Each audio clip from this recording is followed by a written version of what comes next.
other. Victor Wembanyama, unlike anybody ever. And here's an example of that, Vince. This is the Pistons and the Spurs. So this is a big game and what could be a preview of the NBA Finals. And Wemby putting on a show for them early. Spurs already out to an 11-point lead. And watch this. A little too big. Come on. Just like it's unfair, right? He's Victor Voorhees. You like Jason Voorhees? Yeah, exactly. Victor Voorhees. The man is everywhere. He is inevitable. Spurs now up 15 points, and they play defense. That's Wembanyama right in the middle of all of it. Now we're going the other way. De'Aaron Fox ahead of the floor. He would score 29. Spurs a 16-point halftime lead, making a statement. Early fourth. Lead's been cut to 8. Wemby, Champagnie. Take it along that baseline. Spurs by 10. And then finally, we need a little eye candy. Fourth quarter, Spurs up 11. Wembanyama on one end. Stay with it. Loose ball. Wembanyama. Okay. Look at the hustle. Look at him go. 38 points and 16 rebounds. As the great Jack Buck said on the night that Kurt Gibson hit that home run, I don't believe what I just saw. Between Shohei Ohtani and now Victor Wembanyama, 38 points, 16 rebounds, 5 blocks. It was 4 of 10 from 3. Spurs are 8-0 this year when he makes at least 4 threes in a game. They win those games by an average of 14 points. We have Tim McMahon up with us early as well as with Vince Goodwill with us here today and Joe Fortenbaugh, our betting expert. Tim, what are the right things to say about Victor Wembanyama on a morning like this? Howdy, Greeny. We have never seen a talent like this. 7 foot, several inches tall, athletic, great instincts, and when he's hitting his jumper, there's no more dominant player in the NBA today. You knew the Pistons were in big trouble when on the opening possession, Wemby hits, 27, 28-footer. Jalen Duren was an absolute hell trying to guard him on the perimeter. He's always the most dominant defensive player maybe that we've ever seen. When he gets that jumper flowing, I know people want to whine about his shot selection. Oh, he's big man, get inside. They're 8-0 when he hits at least 4 threes. They're essentially unbeatable when the jumper's going down for Wembanyama. He's not a big man. He's a 7'7" wing player who can do absolutely anything. And at times, it almost looks like he has point guard-esque skills. How about this Spurs team? That feels like a big win last night in a game that some people are positioning as a preview of the NBA Finals. It's not. It's not a preview of the NBA Finals. No. Just because Detroit is not ready, you can see some of their roster deficiencies over the past couple of weeks. They don't have the shot creation outside of Cade Cunningham. They don't have the shooting to make sure that they go through 4 rounds of the playoffs. Right. But what you see with the Spurs is they are ready sooner rather than later. They have multiple guys that can get to the basket, multiple guys that can feed Victor Wembanyama at the rim, and they can all defend. The biggest question the Spurs had was their shooting. When they're hitting their shots, when they're hitting long range, as they do against Oklahoma City, Greeny, they're going to be a problem. The only question is, they've never been to the playoffs as a unit. Right. We've never seen a team go from not making the playoffs to going through 3 playoff rounds in this type of Western Conference. That would be unprecedented. Yeah, my friend Michael Wilbon always says you have to have your heart broken a time or two before you can get over the top. But, you know, Tim, I cover football for the network, and all season long we kept saying about the New England Patriots, they're ahead of schedule, they're too young. It's ahead of schedule, they're too young. And then one day you wake up and they're in the Super Bowl. Could we be living that here with Wembanyama and the Spurs? Well, as Vinny said, we've never seen a team skip the line like that to go from no playoff experience to a championship parade.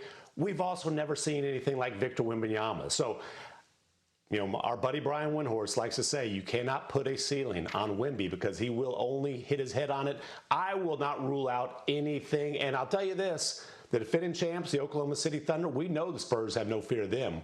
Remember, they beat the Thunder 3 times in 12 days back in December, and that kind of put an end to, hey, is that OKC team going to beat or going to break the record for wins in a season? Fortenbaugh, what does the smart money say? So right now, the Spurs have the 2nd most wins of any team in the NBA. They're tied with Detroit. They're sitting 3 back of OKC. You can bet that the Spurs finish the regular season with the most wins at 11-1. Now, if this is sitting there 5-1, 6-1, you say you're probably not catching the Thunder.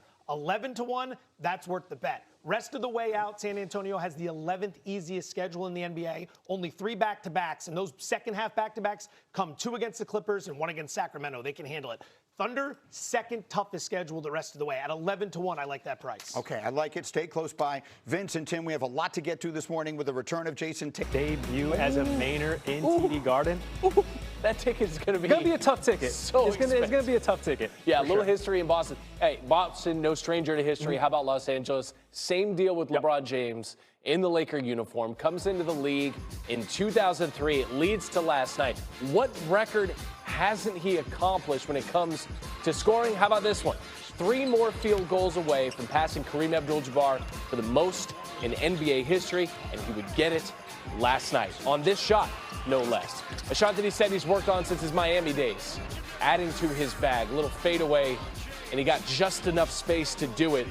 Said he never had a goal to have this record, but he said he worked hard to put his name among the greats in the NBA in his career. Now you got to take on a Nuggets team that's actually ahead of you in the standings if you're Los Angeles, and Jamal Murray had 28 points for the 28th time that he's had a 25-point game this season. And then Nikola Jokic is a problem. The dad bod god had 12 rebounds, and now the Nuggets have a 7-point lead going into the fourth quarter, and Jokic gets another mismatch. And look at Big Honey. Gary, you're actually a Big Honey guy. I love honey, You're dude. a fan of honey. It's nature's sweetener. Yes, and yep. And then Jokic Antibiotics. has to watch LeBron Got it all, man. get up and take a hard fall after scoring. He'd have 16 points. He has 15,842 made field goals in his career. More on LeBron in a moment. He would come back into the game after an apparent elbow injury, but he'd have to watch Jokic with another triple-double, 28 points, 12 boards, 13 dimes. Nuggets win. But here's J.J. Redick singing the praises of LeBron.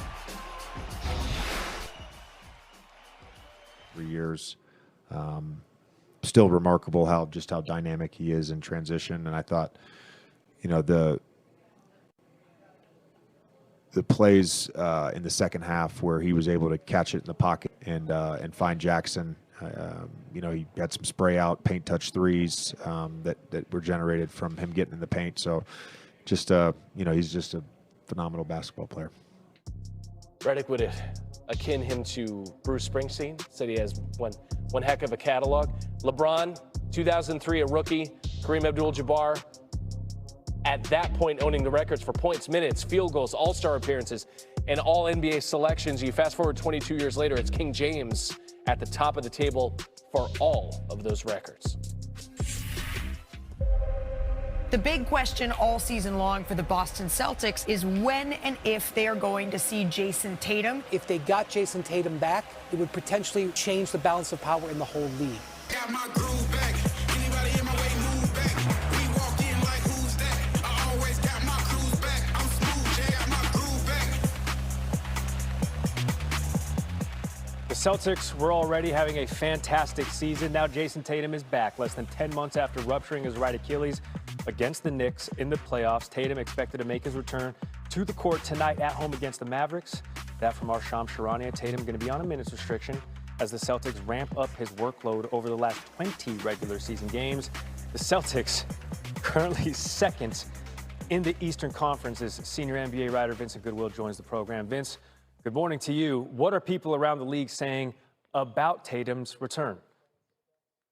Good morning, guys. I think what people have been telling me is that the Celtics plan to bring him around, slowly. They've been preparing for this for the past month or so with moving Peyton Pritchard to the bench with the expectation that Tatum will eventually be back in the starting lineup, back playing heavy minutes. Think about this. This is a month and a half, a little bit before the playoffs are to begin, so they want to give Tatum a longer runway. And speaking of longer runway, this is year one of a $314 million mega deal that Tatum signed. So the Celtics are looking at this not just short term for this season, but long term throughout the life of his contract. As for this season, though, they continue to chase the Detroit Pistons in the Eastern Conference. They lose to the Spurs last night, 38 points from Victor Wembanyama. It was Detroit's second loss in a row, but there's also concern for one of their key players. What more can you tell us there? Asar Thompson early in the first quarter sprained his right ankle, and we're talking about arguably their second most impactful player because of his versatility on defense and as a secondary ball handler. I was told that he will miss some time. Not significant time, but he will miss some time, and the Pistons are not going to rush him back. They have a cushion in the Eastern Conference. It just happens to come at the worst possible time for Ausar Thompson and Detroit. He is one of their better defenders on a team that plays great defense. Pistons hosting the Nets tomorrow night. Vincent Goodwill